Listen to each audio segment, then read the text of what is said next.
Hey there, my friend. Steve Gamlin here. Welcome to a brand new episode of the Motivational Firewood Radio Show. It is special guest time, and I'll tell you what, I can't go any farther around the exact pretty much half point of the world here. Tonight's guest is from Australia. His name is Shaun Tucker. Shaun is a health and wellness coach. He is the health impact maker. And get this, I love this phrase. Shaun works with his clients to teach them learn how to lead yourself to health without compromising the things you love. And in this world of people making all these holy promises that you can have the body, the health, the lifestyle you want, and not change a damn thing, well, that's not exactly true. No super secret formulas here. You just got a rock solid guy dedicated to his clients, dedicated to helping people create the best winning lives possible. So, Shaun, thank you so much for being a part of the Motivational Firewood Radio Show. Thank you so much for having me here. It's an absolute pleasure, and I'm glad we connected when we did, because it was just, I don't know, a beautiful synchronicity, I would say. Yeah. Go ahead and tell everybody how we met. And so many people think like, oh, did you meet at an event? Nope. Are you both part of the same group? Nope. Let No, our listeners and viewers know how you and I first connected, and of course, instantly became great friends. well, it's funny because we have a common interest, and that was actually a really, really famous podcaster and really influential guy worldwide, and his name's Ed Milet. He's in that space of motivational kind of personal development, and that's actually how we connected. Like, I went on to Ed Milet's profile over LinkedIn, and I saw, you were commenting on his posts, you were engaging on his stuff, and I was like, who's this guy? So I commented on yours as well, replied to one of your comments, and literally sent you a request and said, hey, I see that you follow Ed Milet. I'd love to connect, because I love connecting with people who, have similar interests. And that's how we met. We set up a call, and it just went like fire. It was awesome. Yeah. I mean, had we recorded that first call, this show would not be necessary because we literally did a show. The conversation we had was just amazing. And one of the greatest things that I've always gotten as advice when you're building your network of people you know, like, and trust, which we did instantly with each other, is to find your tribe. And now Yeah. part of my tribe is literally halfway around the world. So I'm so happy that we connected, that you reached out, and that you got my name right and didn't try to sell me something right away like so many people do on LinkedIn these days. It's pathetic, but I hey, do, yeah. we stuck it out on the right foot. So you've dedicated your life to helping people to create the healthiest, most well-adjusted versions of themselves.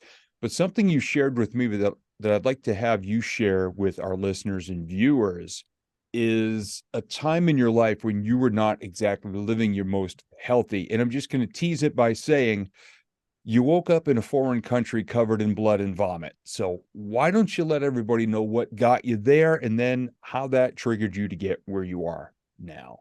Well, great intro, right? Like, I found myself in a pile of vomit, in a pile of blood, in a foreign country. And how did I get myself there? Well, that's the $1 million question. And this is how I ended up where I am right now.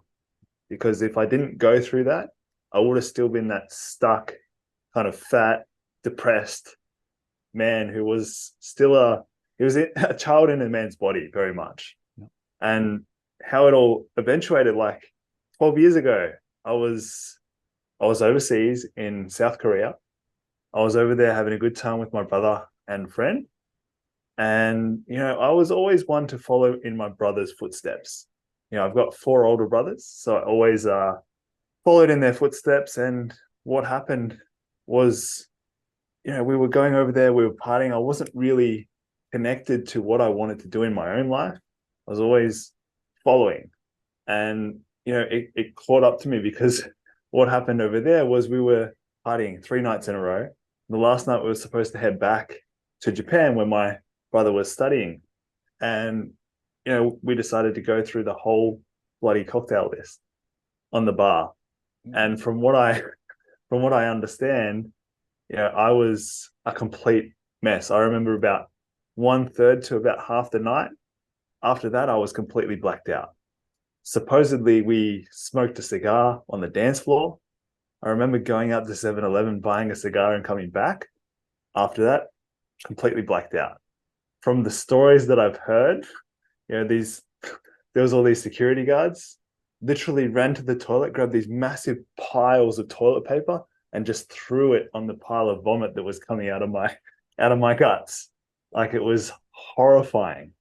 But all I can remember is the next morning waking up just covered in blood. I don't know where the blood came from, in all honesty. I remember having just that putrid smell all over me, and I was so disoriented. I had no idea where I was. I really felt disconnected and felt so sick within myself that I decided then and there I did not want to ever feel like that ever again. And that was when I when I headed back to Japan, and I don't even know how I got through customs. Full transparency, I don't know how I got through because I had blood on my hands, there was blood over my face. I just looked like a zombie walking around trying to get home. Wow. Got back to Japan and literally was sick for probably the next week. Couldn't move. I was just in the hotel sleeping pretty much the whole day and the whole time. But I did not, I made a conscious decision to not drink alcohol again at that point. And when I got to Australia, I was like, when I got back home to Melbourne, I need to make some serious changes about my health because I was lost. I was depressed. I was lacking so much confidence and self-worth within myself. I didn't know who I was. And that kind of hurts me to say that. But at the same time, I know that this message is going to hit home for someone else. Yeah. And when I got back, I started doing all the things that, make you healthy, running around when you're 110 kilos and have never really ran before. It's been a hell of a journey, and it's just been an evolving journey. I do drink alcohol occasionally now because I have a much better relationship with it. It doesn't just fill up a black hole within myself because I'm a lot more connected to who I am and what I'm here to do in this lifetime. And the reason I asked you to share this story is not to discredit you as a health professional, but to actually give you the credit that you richly deserve. Because so many people, and I get people asking me sometimes, and they get pretty snotty about it. Steve, you're a speaker? Yep. You're a coach, visualization coach. Yep. You created a learning program? Yeah. Vision board mastery. What qualifies you to do this? You don't have any letters after your name. And I said, here's what qualifies me to do this. And it's actually on one of the other walls here in the recording studio. Got a little chalkboard. And I got so tired of snobby people asking me this that I grabbed a piece of chalk one day and I wrote, "This guy lived it." And I drew an arrow and I took my phone out and I put my face right in front of the arrow and took a selfie. And I sent it to every snobby person who ever questioned, what qualifies me to do what I do? You lived it, because people can come to you with anything now. They'll say, oh, I drank, I did this. And you said, okay, let's pull back the curtain. Here's where I was 12 years ago. Here's where I am now. There's hope for you. And you're qualified, in my opinion, you are more than qualified now to lead people through it, because you can earn the know, like, and trust because you lived it. And these are my favorite people in the world, by the way, who have lived it. So kudos to you for doing that and then flipping it and developing a healthier relationship with alcohol, developing better habits, learning how to run and how to put your body into a better place. That's amazing. Yeah, and it's one of those things. I love that mantra, really. Like, I bloody lived it. Yeah. That's my little take on it. I'd put bloody because it's very Aussie, right? Yeah. But that's 100% right. Life experience is always going to outweigh any sort of other experience you'll get through learning in an education system, learning from someone's story, like reading books. Life experience is the thing that is really going to teach you the most lessons, because it's nature. It's your own nature. It's trying to teach you to wake up. And just in case anybody thinks that you flipped the switch that day and it's like a Hollywood movie where all of a sudden the clouds part and the angels sing and the music swells, Shaun's life didn't just suddenly get perfect because he had that revelation and resolution. I always describe it as, people say we rise like a phoenix. I said, well, my phoenix rides a pogo stick. It's been back in the ashes a few times, but every single time my tail feathers get burned off, they grow back more colorful. They grow back stronger, and I'm able to fly higher every single time because I was paying attention. So, if you want to share a couple of the, more learning experiences you've had in your life or struggles along the way, I just the reason I ask you to share this is so that people don't think that we suddenly got it in that one snap of a finger and life is great again. We are constantly evolving. We're constantly learning. We're constantly falling back in the fire, flying higher again. So, share your journey of how you went from this really sad state in your life to where you are now and basically being the health impact maker in people's lives today. It's so true. It doesn't just happen in a movie, in a 2-hour movie, right? You Yeah. you do go through this, like I said, it's an evolving journey. And you got to kind of, like a snake sheds its skin, you do have to shed your skin multiple times. Maybe there's those maybe 1 to 3 times in your life where it's been truly transformative, and you can really take that energy and really turn it into something that's quite positive. But really, for me, like, I went. I think I mentioned this in our last chat as well. It was only really the start, because when I realized that I was a little bit, I wouldn't even say a little bit, when I was very lost in what I was doing, because I was still following in my brother's footsteps. I've got older brothers, so I was always, they're very, very smart people. One of them is a mechanical engineer, or mechatronics engineer, I should say. One of them is a Japanese teacher who graduated in a double degree of developmental biology and Japanese at very, very high level. Like, he was taking the level of Japanese that Japanese people take. It was crazy, right? So I had a lot of, I guess, my own personal seeking to deliver something to my parents and make them proud of me in the same regard. And my parents were never like that. They were always like, whatever you do, just do what makes you happy. But it was those personal internal standards that I had of myself that I needed to carry myself higher. But what happened to me was, probably 2 years after I had that incident, I was actually doing a course, university course, actually a bachelor's degree, that I don't know why I was doing. I was failing. I actually got kicked out of the university. That's how bad it was. Wow. And this is a very reputable university here in Australia, because it was pretty much straight out of high school. I graduated pretty well at a high school, got into this very reputable university, and it was, it was not something that I found myself motivated or inspired to actually follow. But I was still doing it because I know that I needed to be at university to get what I wanted later on in life. And that was more of one of those things that, if I had have realized that, I didn't have to follow that path and probably could change my direction a little bit, I may have been better off. But I know that I wanted to still go to university to have that credibility and be able to use it for something greater. And so I got kicked out of that university, decided to go into another university, studying something totally different. I ended up studying language and international politics, which is so weird. And for some reason, found myself again in that rabbit hole of, I don't really want to be here. And at that time, I found my now wife, it was girlfriend at the time.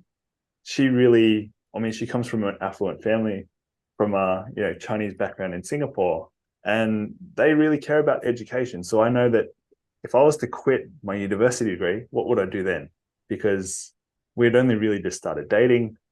I really wanted to prove myself not only to her, but to her family as well, because they really, really care about, status a lot. Mm-hmm. And it was difficult for me. And I remember this actually in my bedroom. I was speaking to my mum on the phone, and I was absolute distraught. Like, I was just breaking down crying, because I was telling my mum that if I quit my university, I'm scared that my girlfriend that I had, I'd lose her. And it was a real fear within me, but it was such an illusionary fear, because it wasn't real. Yeah. And the funny thing is, when I was speaking to my mum just looked like, she didn't look at me because I was obviously on the phone, but she said, "You're being an idiot. Open the door, open the door and give her a hug." And I was still breaking down. She was on the other side of the door, and I was afraid to let her in, because I didn't want to tell her how I felt and what I wanted to do with my direction of my life. Yeah. And then, I got off the phone with my mum. I opened the door and literally just sobbed in her arms. And I told her, this is what I plan to do. And she said, "Well, that's fine." Yep. Yeah. I mean, follow your heart. That's what she basically told me. And, at that point, I was like, wow, I felt so empowered that someone really had listened to me for once. Not that I wasn't listened to before, but it was more like, I know that I was in trouble. I wanted to change and I wanted to really redirect where I wanted to go in my life, something on my own terms.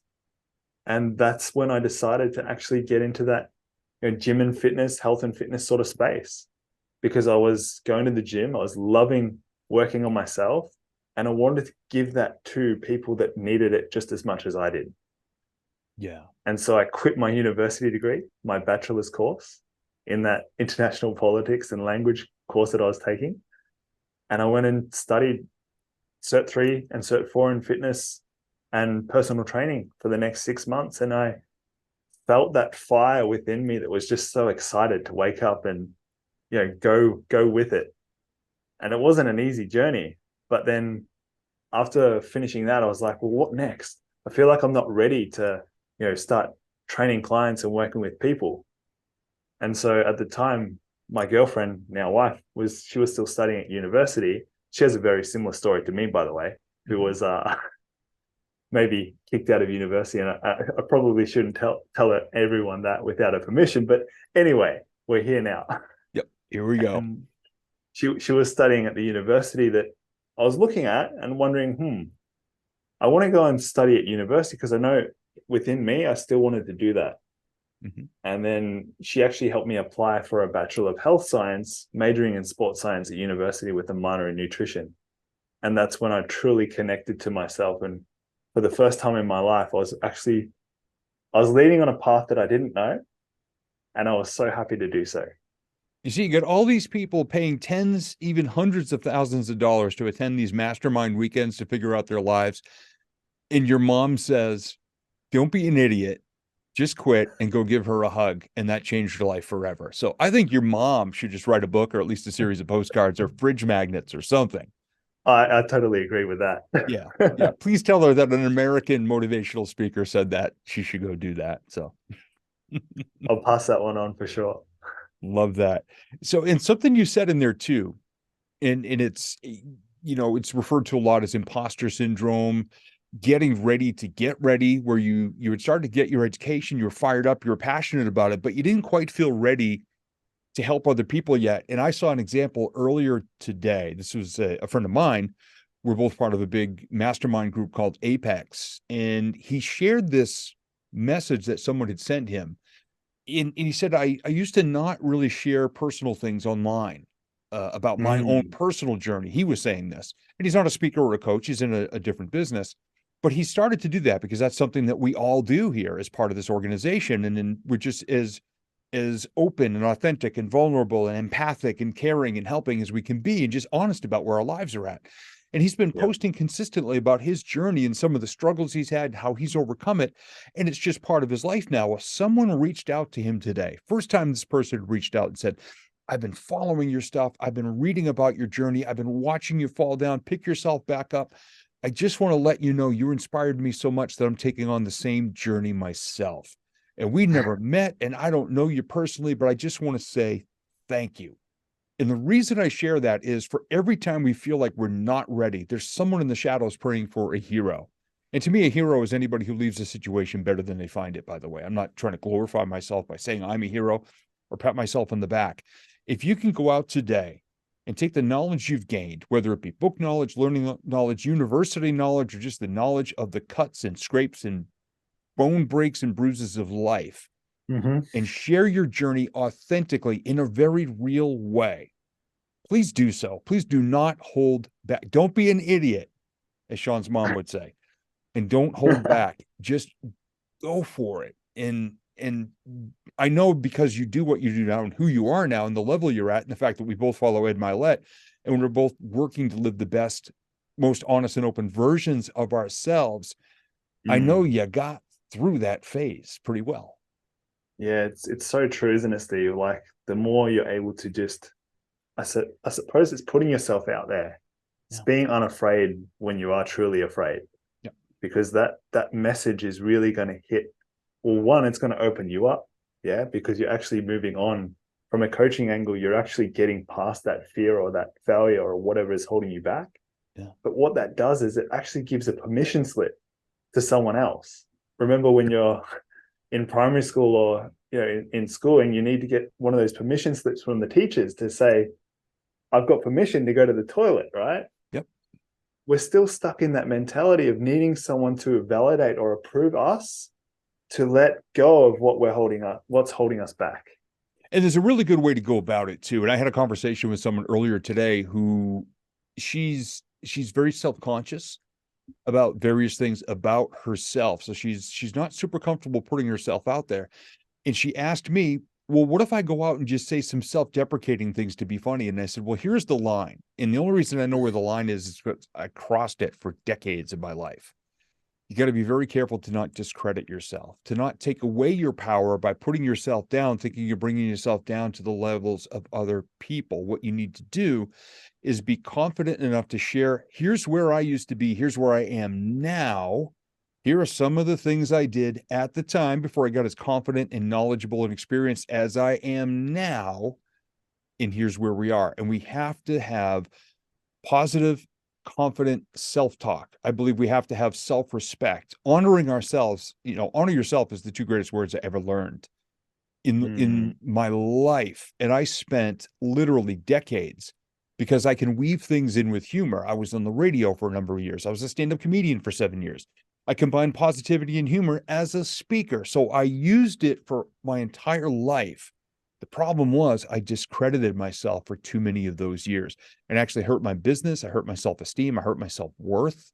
My self-talk was horrible. But these days, now I know how to use it responsibly. And I can still talk about the humorous stuff and some of the things that I went through and make them memorable as a story, but not be a slave to that anymore or be that identity anymore. And when you work with people who may start off as very overweight, maybe have addiction issues or just doing things that aren't healthy for themselves, how hard is it for you to remind them that they're not that person anymore? As they rise up, they're leaving a lot of that baggage, that weight, that mental baggage, that old wiring behind them. What are some of the ways that you work with people to help them understand that they are, in fact, the better version of themselves now? And they not only have responsibility to continue growing, but also look over their shoulder to reach back and help others. It's such a great question, and I think it has multiple answers because what works for someone is not going to work for someone else. That's what I've really learned in this, I suppose, the art of coaching. I've got really, really strong science-backed methods that I use with all of my clients and understanding, what their body types are because their lifestyle priorities of what's going to make them better sooner is going to differ between, say, you, myself, and someone else. It goes back to ancient Ayurvedic medicine and looking at these things. And the art of coaching really comes into play when you're literally just listening, right? Actually paying attention to what they're saying. And, I have that beautiful gift of hearing what they're not saying in many ways, like intuitively picking up things that their unconscious mind is telling me. And somehow I'll just speak it. Like, I don't even know where it comes from, to be honest. Call it divine guidance, whatever you want to call it. But it just comes out and people are like, whoa, how did you know? Like, wow, you're really good. How did you know that? Yep. And so it comes back to really stopping, letting them stop. I think that's the key. And sometimes I catch myself in this trap as well, not looking back, always focusing on the future, because probably like yourself, a little bit of a visionary. Like, you want to manifest something that's greater because you see the world from an observational standpoint. You see what people are struggling with, and you really want to create something that's more positive for the future of the world, for the enrichment of humanity. And too often we get caught up in that whole, we're future pacing, paying attention to the present, what's happening now, but kind of forget to reflect how far we've come and that you are a different person. And even if you feel like you've gone back down to that spiral of where you were before, you'll never actually meet that person again, because you'll never ever get back down to that level, because you've had time and you've had more experience. So people that have, gone on 10 to 12 to 15, sort of weight loss journeys in their lifetime, and they're like, oh, how did this happen again? Just know that it's not happening at the exact same position each time. You are moving forward. Or maybe you're going backwards, but usually it's not going backwards. Most of the time it's going forwards. Yeah. And you can have the same number on your scale that maybe you had a year ago, 3 years ago, 5 years ago, but you're not that same person anymore. You know how to at Spot on. least get back to zero and then reach your hand up, because the right people will always reach their hands back. People like yourself, people like me. And you inspired me to think of one of my vision board coaching clients. She's going through my vision board mastery learning program. And she was afraid to reach out with questions because she felt she had to go through the whole program before she could ask me anything. And she was stuck on module 2 out of 10. And I just noticed a tone in the post she was making on social media. She wasn't even talking about that, but I saw it looked like she was getting down on herself a little bit. And whenever I sense that, I pretend as though I didn't see that post. And I hop here on the camera and I shoot a video, hey, name of client. I just happened to be in the studio and I was thinking about you today. Boy, it's a crazy day, isn't it? Hey, let me know if you have any questions or what's going on. Let me know where you're at in the program, blah, blah, blah, blah, blah. Said something funny, signed off. And she reached out and she goes, okay, I feel busted. How did you know I was having a bad week? And then she just asked me the question and she goes, I was so afraid to ask because I felt like I was failing the program. And I said, failing is when you stop reaching out and give up on yourself and give up on me as somebody who can help you through this. It's not, and she wrote this in a testimonial. She goes, Steve is the first person whose program I've invested in who actually wants me to finish more than I wanted to finish some days. She goes, you didn't just process my credit card and disappear on me like some other people did. I could never be like that. And I became a coach and a speaker because I was sick and tired of people in our industry doing that to people. Hmm. And I believe, we're both heart and soul based. I mean, just the conversations we've had off air, we're both so heart and soul based. And that's why you're here on the show, by the way, because there are people that come up to me, hey, I'm the best in the world at this, and I do this, and I want to come in and sell my program. And as soon as they say that, I'm like, no, I want you to be able to help people.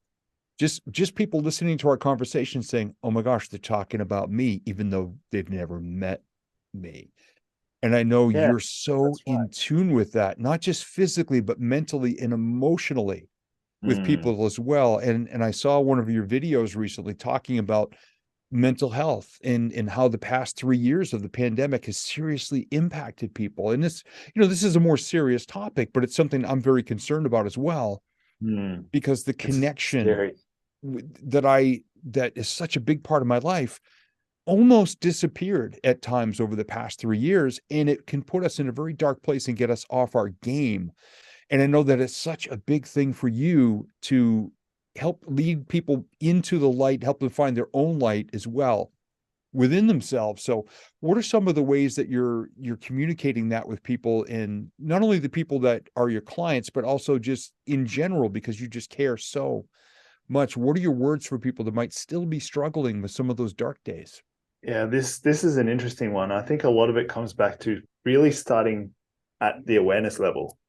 We do have all of this mental health awareness stuff that is now available, but simply put, it's not enough. It's not going to the depth that it should, I humbly believe. And when I get up and speak about this, I get emotional just saying it because I connect to the people's energy when they are paying attention to me. And I can feel the amount of suffering and pain that other people are feeling because I'm deeply empathic, right? We're very much heart and soul based people. And as soon as you get up, you connect to it and people just feel it all of a sudden. So, really, my message here is helping people understand that we don't go through change that quickly. Never in our lifetimes, especially this generation and the younger generations, have ever gone through change that quickly. Think back 3 years ago, where I live in the city called Melbourne in Australia, right? We're the most locked down city in the world. We had 6 lockdowns. At times, we couldn't leave our house more than 5 kilometers away from the radius of our house. We couldn't go and exercise for longer than an hour a day. You could only go to the shops with one person from your entire household per day.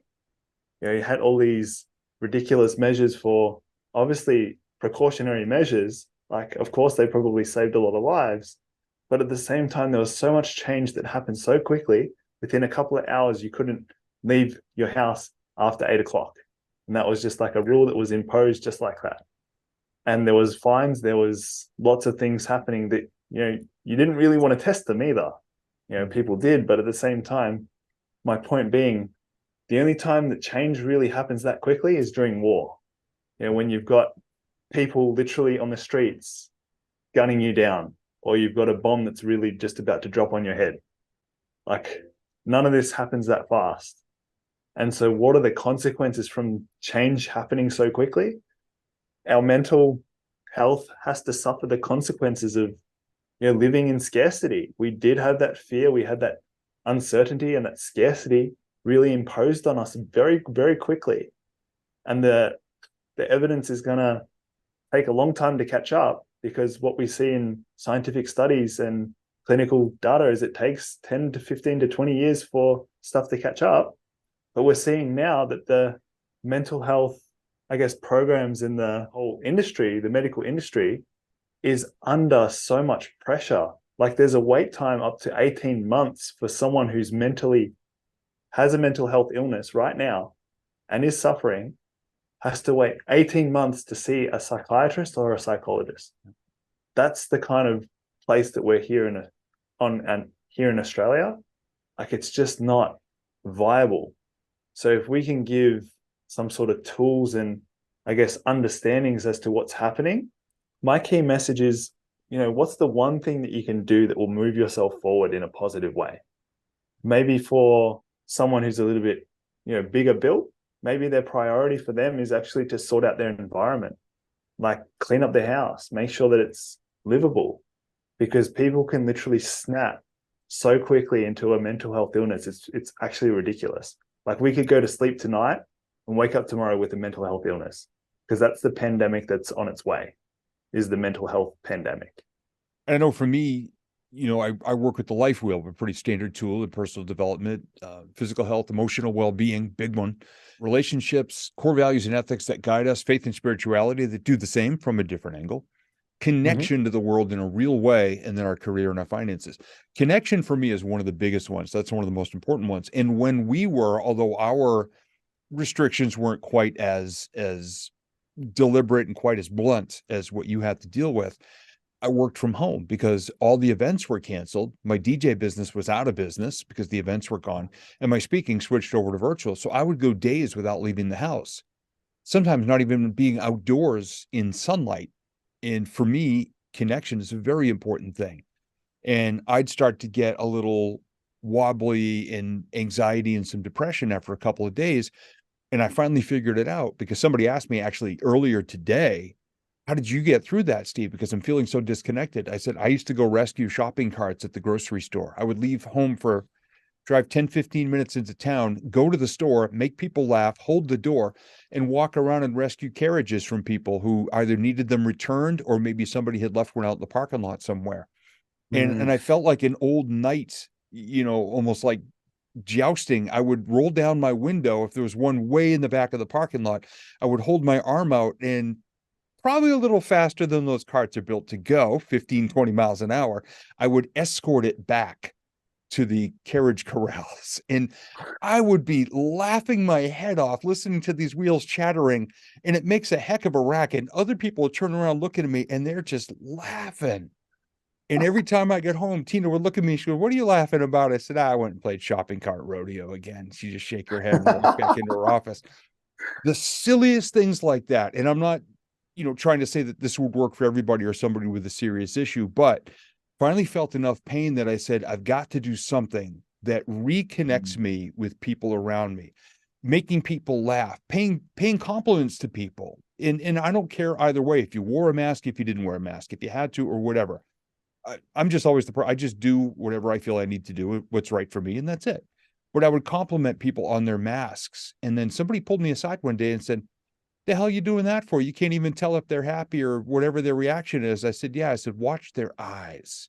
When I make them laugh, their eyes squint up and they get little wrinkles by their eyes." I said, "I know they're laughing and smiling behind that mask." So my mission every day was, every place I went, I wanted to get people to squint their eyes and just compliment them or make them That's laugh or dope. Yeah. something. And it was the greatest medicine for me the whole way through. Once I figured out why I was feeling so down, it was disconnection. And that raised my connection level. My emotions got better. My relationship got better because I wasn't being all mopey around my Tina and down and quiet. And it made everything, it raised the bar for everything. So I hope Mm. even that gives people ideas of little ways they can just, I always call it leaving plus signs in my wake. I just, everywhere I wanted to go, I wanted to leave a plus sign for someone else to be impacted. I love that. That's, yeah, something I actually talk about quite a bit, and I failed to mention it, but I'm going to mention it now. And that, you know, connecting with someone is as simple as really being present with them, listening. Yeah. So if we can, that's my message, is just stop, listen to what they're saying. Don't be the one to give them advice. Yeah. Just listen without judgment and give them the, I guess, that space that they probably need to confide in. You know, there is the other side, and maybe the more darker side to that is that person doesn't know how to deal with what they're telling them, then it could actually set them into a spiral too. But this is what I say is like, just arrange yourself, put yourself with like-minded people, and make it your mission to kind of just have and hold space with someone, because that can actually save a life, is just Yeah. being present. And I love that you take it to that next step of you're completely changing their state, because as we know, energy is infectious, right? If you're giving off that magnetic vibration of, you know, laughter and joy, someone's going to see that and just do the same thing because it's magnetic. And I've literally watched it happen before. I was at our bank and our post office in our little town share the same building. There's two outside doors. It's about a 30-foot parking lot, two outside doors, the ATM lobby for the bank, and then two inside doors, and then the main hallway. And I saw this older gentleman come walking up, and I could see by his baseball cap that he was a World War II veteran, probably early 80s at the time. And I just stood there and held the door open for him. And he started doing that little old man jog. I said, "Sir," I said, "you do not have to speed up for me." I said, "First off, I'm self-employed. There's nobody screaming for me to come back." I said, "Second, you are a military veteran, and I want to thank you for your service and dedication to freedom." And he held out his hand. He says, "Young man, it's good to see people with manners." And at the time I was in my mid 40s. I go, "How old do you think I am calling me young?" He goes, "Younger than me, young fella, younger than me." And he clapped me on the shoulder. Now I'm laughing and he's laughing. And you'd think that would be enough. There was a 5-year-old kid in the ATM lobby with his mom, and he looked up at that gentleman and he opened the inside door. Now, it doesn't mean that he saw me do it, but his mom is raising a good kid. And the gentleman pulled out $1, gave it to the kid, and he told the woman, "You're raising a fine young man there. Thank you very much, son. Good job." And he shook his hand too.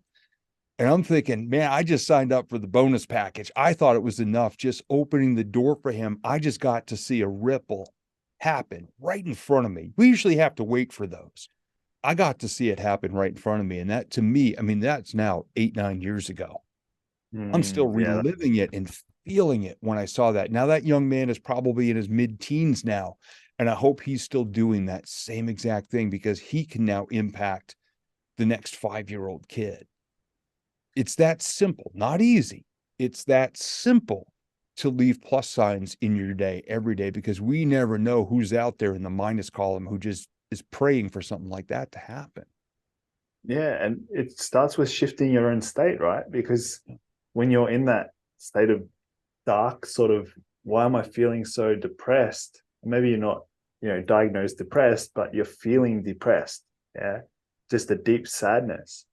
You're not gonna want to go and push the shopping carts around. You're not gonna want to Yeah. open the door for people. But if you can become aware and sort of just shift and change, because all it takes is a moment. If Yeah. you can shift and change into a more positive sort of mindset and optimistic state, well, that's going to then become infectious. Yeah. Just like cancer becomes infectious when it's given the right environment. You know, it's one of those things. It's energy is the same, whether it's positive or negative. So choose positive. I guess that's really the key message, hey? And the funny part of it is a lot of those days when I'll either make somebody laugh or pay a compliment or rescue a carriage have started off as some of my worst days, or my most disconnected days, I should say. Yeah. And, people can believe whatever they want to believe in. I'm not particularly involved in any religion, but I do believe in God, and I talk to God every day, and we have a good relationship. We got a good thing going. And I'll always walk in and I'll say, all right, here's this opportunity. I'll go ahead and do it. I'll go ahead and do it. And 3 or 4 or 5 plus signs later, I'm walking out of the store and I look up and I go, yeah, I know. I'm like, I know you put all this stuff in my way. Thank you. And I always come home different. And I love to do that with my clients. I know you like to do that as well. I'm sure somebody you're working with who may be coming up with an issue or a problem, you may just bounce it off the wall in this most interesting way or share a story or something. Those become the things that we talk about. Those become my stage stories. Those become the things I write articles about. They become the things I share on social media, not with anybody's name. Anonymity is important, but it's these real life examples. I mean, anyone can read a book on health and wellness. Somebody could just take the textbook that you had to study for part of one of your degrees and just say, well, the book says this. And I could pick up this motivational Mad Libs and say, well, when you say this, I'm supposed to say this mantra. A lot of it is garbage to me personally, because it doesn't motivate me. Real life, real people, real hearts, real souls, real passion, real empathy, real caring, and real love, and real excitement and real humor. That's what gets me going. And that's what I try to bring to every conversation, whether it be with a stranger or be a client who's paying full price for my program. They all get that version of me because I believe that's what they deserve. Yeah. It's because that's what you deserved, Yeah. right? You deserve to give that to yourself. So when you're playing full out with yourself and being who you are, then it then carries on, and you want to give that to other people because it's the greatest gift that anyone can have. Yeah. Is to be fully vulnerable and transparent with themselves. And the people that actually get there, they don't get there by planning it. Life has a mysterious way of making them go through it to help them realize that it's always been there. Yeah. And those are the best, when all of a sudden you realize, oh my gosh, when I had a choice to go left or right and I went this way, and I thought I'd made the wrong choice for all that time. And then all of a sudden, around that last corner, there it was. Yep. Yeah, I love that. Those make So, the so best true. stories. So my question to you as we get ready to wrap this up, what's next for you, Shaun? Where are you going? I know you and I have had conversations about some of the things that you've got coming up. What's next? What's the next level? You've already reached so many peaks. And of course, people like you and I, we turn around and there's always another mountain somebody taps us on the shoulder and goes, look up, there's another one there. What's next for you? Well, this is the thing. I know the general direction of which I'm going, and it is to be the health impact maker on this world and enrich humanity in multiple ways. And I have, certain visions that I want to impact, 1 million people by 5 years' time. And that's positively impact, not negatively, but positively, helping them develop their mental fitness, not resilience or mental toughness, but really the fitness, because fitness is very, multidisciplined, and it's really just making themselves the creator of their own life. So to tell you what's next, like I'm working on multiple projects at the moment, and it's exciting time within me, within my businesses, and just putting it out into the world. But I think it's just going back to those simple principles. Can I make a positive impact on one person today? And if I can do that, I'm successful. Yeah. Because that one becomes many. And I think so many people, I love that you said it that way, because so many people said, I want to impact millions of lives. What are you going to do? I'm not quite sure yet, but I'm going to come up with an idea that's going to allow me to impact millions of lives. And I'll ask, what did you do today? Well, nothing. I don't know a million people yet. Like, yeah, but you know that one, because really that's all it takes. You do Yeah. one becomes two, two becomes four, and then when it goes exponential, there's your millions, man, right there. Yeah, that's 100% right. So I'm, Yeah. working forward, moving forward, need to stop and reflect sometimes. And I had that chance over Easter to do that. Mm-hmm. My parents live in the countryside in the middle of the bush, so it was great to just stop. I actually felt a large amount of inertia in myself, so I know that I needed to stop because I actually felt a little bit, ran down, Mm-hmm. but I quickly got over it, and I'm refreshed and ready to go. Yeah. See, sometimes in that silence, that was exactly what you needed. Yeah, exactly. Now, how can people find out more about you, Shaun? Because, I mean, gosh, you and I connected on LinkedIn, a simple friend request because we both follow the same person whom we both admire and respect. Now, here we are, brothers. So, how can people reach out and learn more about you and support you in your efforts to keep on improving and to impact so many lives? Well, I appreciate that very much. So there's probably two main ways to find me, and that's finding my website. If you land on my website, you'll see connections to my LinkedIn, to my other social profiles as well. And that's healthyceos.com.au. And the other way is we're actually bringing out a podcast very soon. It's called Elastic Mindset. And that's co-hosted with my good friend up in Sydney. And it's all around developing that mental fitness. So I can't wait to share that with the world. Looking forward to that. Shaun, thank you so much for being a part of the Motivational Firewood Radio, my friend. I'm sure it's not going to be the last conversation. I'm looking forward to the next one already. Yes, I can't wait for it, Stephen. Thank you so much for having me on your show. It's been a wild experience.